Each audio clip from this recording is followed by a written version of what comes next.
Hello guys, myself Amlan and আজি আমি 2016 ৰ পৰা 2020 লৈ that is 5 years or question paper analysis কৰিব গৈ আছো for the chapters biomolecules, polymers and chemistry in everyday life. আৰু মই যিটো ডকুমেণ্ট ডিসপ্লে কৰিছো তাৰ PDF ৰ লিংকটো তোমাৰ ডেসক্ৰিপচন বক্সত দিয়া আছে, you can check it from there.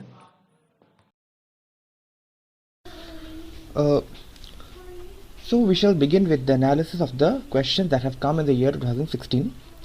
And if we every year analysis to bhalke sao, you can find that not only from these chapters, maximum questions that have come in the chemistry paper in your finals,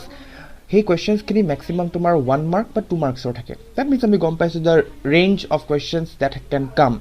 Mane ami kiman to likhibo lage ba kiman kenako dhৰণৰ questions ahibo pare tar ami idea ta pam. Okay, basically dighol answers otke short answers but point of thoka answers kini prefer kora hoy. Okay, so without wasting any more minute, we shall see what are the questions that have come in the year 2016. So 2016 not my particularly questions kini already PDF to dekhi asa. Hey PDF you can just move on, or you can go through the questions and see the solutions have been written. It is not mandatory that you have to present the answers in the way that has been provided in the PDF. You are free to write your own answers, but the thing is main points can included thobo lage, because already I have said the questions range from 1 to 2 marks. Tomar kisuman khetrot 3 marks of questions ahibo pare, but mainly 2 marks of questions or 1 mark questions predominant kore paper khonot. So main point include to बहुत important hoy, because if the main point is not included, then you can just lose some important marks. Okay, so you can see the first question that is given, that name 2 carbohydrates that can act as biofuels. So carbohydrates that can act as biofuels boli kole your answer is very simple. Ami jano starch, glycogen, these are what examples of polysaccharides. So some of the polysaccharides can act as biofuels. Eto bostu ami already jete ami monosaccharide, disaccharide, polysaccharides that pohislo tate ami paisilu je act as biofuels. We can use them as biofuels because they origin biologically. Okay, they are not artificial, they originate biologically and they can be used as fuels. So these two examples you can give. Next you have what is Zwitter ion. So this is a very important question, because the Zwitter ion concept not only it is applicable in your biomolecules, but it is applicable in various places. That এই Zwitter ion concept to আমি already কেবাটাও জায়গাত মানে we have got it in different chapters, but এই questionটা basically আহিছিলে তোমাৰ from the chapter of biomolecules. য'ত আমি amino acids or structure কথা analyze কৰিছিলো. Now the word amino acids আমি already গৈছো যে amino acids আমি already জানো যে amino acids ত তোমাৰ amine group থাকে. Okay, there are amines and there is also acidic group. ঠিক আছে, তো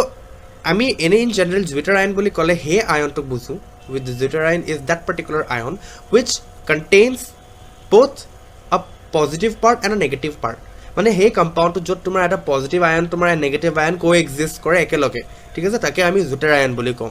আমাৰ ইয়াত দিয়া হৈছিল যে amino acids or respected question to আহিছিল যে what is your Zwitter ion. So Zwitter ion আমি এনেকে ক'ব লাগিব যে aqueous solution এটা আমাৰ ওচৰত যদি aqueous solution আছে আৰু তাত যদি এনেকটা স্ট্ৰাকচাৰ আমি পাওঁ, আৰু স্ট্ৰাকচাৰটো কি কাৰণে পায় মই লিখি দিছো যে because the কাৰ্বক্সিল group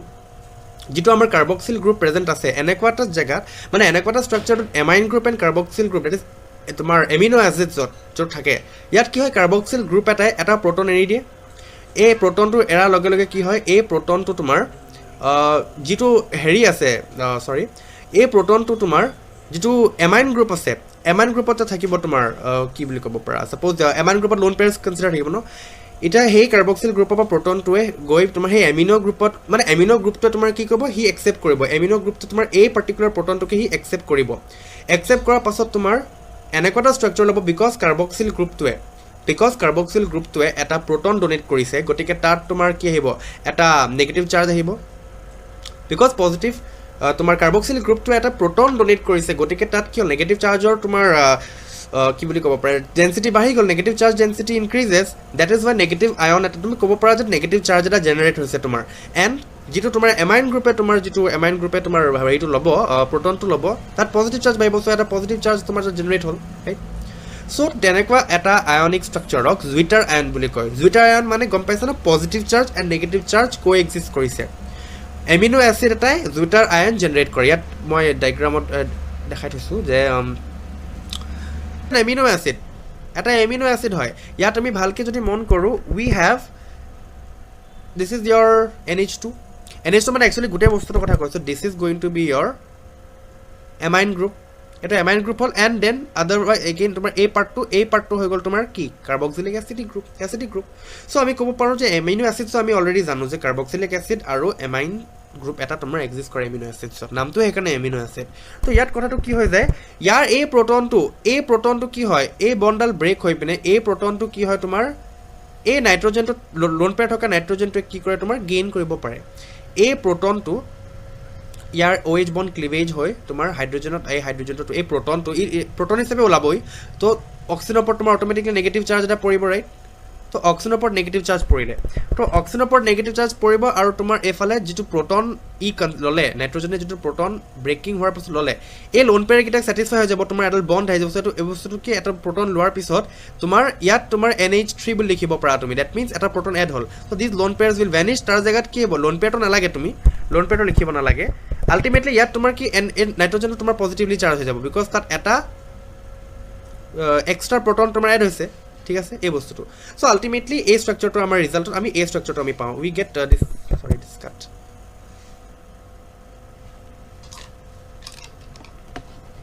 so finally আমি এই স্ট্ৰাকচাৰটো আমি পাওঁ so this is the zwitterion কাৰণ ইয়াত তোমাৰ কি হৈছে ইয়াত তোমাৰ পজিটিভ আৰু negative ions are coexisting together ঠিক আছে amino acid in aqueous solution they give result to zwitterions ইয়াৰ পাছত আৰু কিছুমান ইম্পৰ্টেণ্ট কুৱেশ্যনছ আছে ফৰ এক্সাম্পল এই কুৱেশ্যনবোৰ এনেকুৱা টাইপৰ কুৱেশ্যনবোৰ পাৰ্টিকুলাৰলি অকণমান মন কৰিবা because these questions R directly from your textbook okay আৰু এক্সাম্পলছ হওক কিছুমান বস্তু যেনেকৈ ছাপ'জ এই ভিটামিনৰ পাৰ্টটোৱে কৈছোঁ ভিটামিনৰ এখন টেবল দিয়া আছে উই হেভ এ পাৰ্টিকুলাৰ টেবল এখন ধুনীয়া টেবল তোমাৰ বনা আছে অ'কে টেবলখনত তোমাৰ ফাৰ্ষ্টত তোমাৰ I think name of the vitamin দিয়া আছে okay vitamin A vitamin B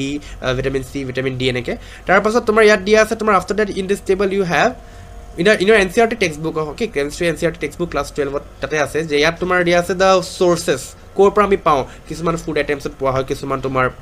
যেনেকৈ ভিটামিন ডি সানলাইটৰ পৰা পোৱা হয় ভেৰিয়াছ সোৰ্চৰ পৰা পোৱা কিছুমান বস্তু গ্ৰীণ লিফি ভেজিটেবলছৰ পৰা এটা ভিটামিন আমি পাওঁ তেনেকৈ তোমাৰ দিয়া আছে and then you have you are given যে এই ভিটামিনটোৰ ডেফিচিয়েঞ্চি হ'লে কেনেকুৱা বেমাৰ হ'ব পাৰে থাৰ্ড পাৰ্টত লিখা আছে তো এই টেবলখন please make sure you put a star mark and study it before the exam at least once okay এই যিখন টেবল আমাৰ NCERT দিয়া আছে বিকজ এই টেবলখনৰ পৰা কুৱেশ্যনছ আহিব পাৰে অ'কে এণ্ড কুৱেশ্যনছ এভৰি ইয়াৰ আহেও either they will be asking you what is the source of this vitamin okay either they will be asking you what type of diseases can occur if there is a deficiency of this type of vitamin by enake hodibo pare particular source tomar di dise suppose green leafy vegetables or pora tomar kuntu vitamin ami pau okay eneko dibo pare tomar je tomar blood clotting time increase koribole blood clotting time to tomar increase koribole tomar kuntu vitamin or মানে vitamin নাথাকিলে blood clotting হলে time লাগে তোমাৰ okay blood ক্লটিংত বেছি time লাগে that means blood ক্লটিংত বা coagulation of ব্লাডত problem হ'ব কোনটো ভিটামিন নাথাকিলে হেবোৰ কোৱেশ্চনছ আহে তোমাৰ ঠিক আছে সানলাইটত কোনটো ভিটামিন আমি পাওঁ all these things so if we read that table we will be getting ample information ঠিক আছে so this is an important question all these questions are important see we can see that here also so many already two questions have come yet tomar ahisle je vitamin A source to dise E vitamin or source and then what diseases caused by the deficiency of vitamin K so actually disease no but problem increasing blood clotting time is a problem so a bostu to kotha so teneke ami ei table khonor sai thaba because in biomolecules chapter basically vitamin part of questions are bare hai okay next we have water enzymes so these questions are not difficult already when we have studied all these in our smaller classes and enzymes are because ami pohiswe catalysts which are responsible for breaking down food ekini bostu ke properly likhiba denaturation of protein this is also common topic from biomolecules what is denaturation of proteins is jeta nijor original structure to hereby die right that means ki proper definition likhi disu yat mane hetoi for example jodi keteba temperature change hoy keteba pH change hoy by other factors are there ki hoise jitu protein mane jitu tomar jitu ami structure to protein structure jitu ami construct koru thik ase like tomar যিখিনি hydrogen বন্ডে প্ৰটিনৰ ষ্ট্ৰাকচাৰটো তোমাৰ ধৰি ৰাখে okay হেতু কি হয় তোমাৰ